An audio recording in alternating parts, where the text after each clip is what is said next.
انعم الله عليك يا ابو عبد الله. الله ينعم عليك. عشت والسلامة. سالم مبارك باصبع. نعم. ونعم. سلم على الوالد سلام الكثير. يوصل. نعم. بعد شوي على اهل الديوانيه. اقول لكم قصه الريال الطيب. هذا قصه الغزو.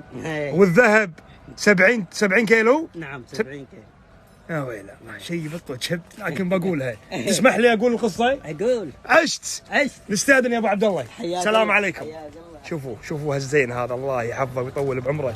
وانت يا ورده مشكور بعد عمرك. هذا ابو عبد الله مواطن يمني عايش بالكويت. صار الغزو وكان عنده محل ذهب. شو اسوي بالذهب؟ وين اوديه؟ 70 كيلو ذهب بما يعادل الحين نص مليون دينار كويتي، مبلغ 5 ملايين درهم، 5 ملايين ريال، مبلغ يخرع. يعني شنو يطلب بالك انت حزتها؟ غزو، ديره دشت على ديره، قام وخذ الذهب وحفر حفره ودفن الذهب وثبت مكان الحفره عدل. تمام. سلام عليكم، الوعد بعد الغزو يا ذهب. قام الجيش العراقي ودرى ان عند الريال ذهب وخاشه وثمر رشاشات على راسه. قلت له ابو عبد الله طقوك؟ قال لي والله يا ابو عدنان طقوني. طقوني ولعنوا خيري. طقوه طق ولا اعترف لانها امانه.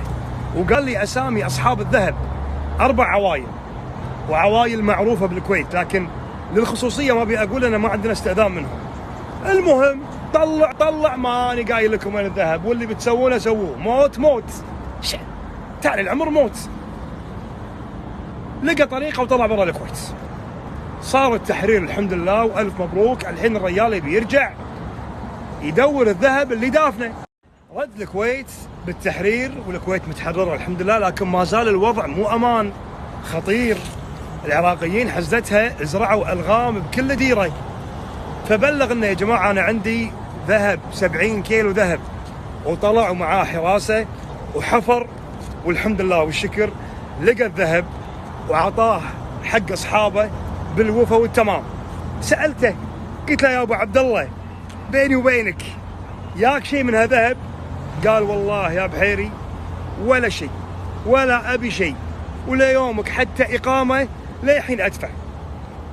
هذه الشخصيات من وجهة نظري يستاهل إقامة دائمة بالكويت، يستاهل تقدير. هذا اللي كان تحت إيده المبلغ الكبير في ذاك الوقت ولا اشتغل له.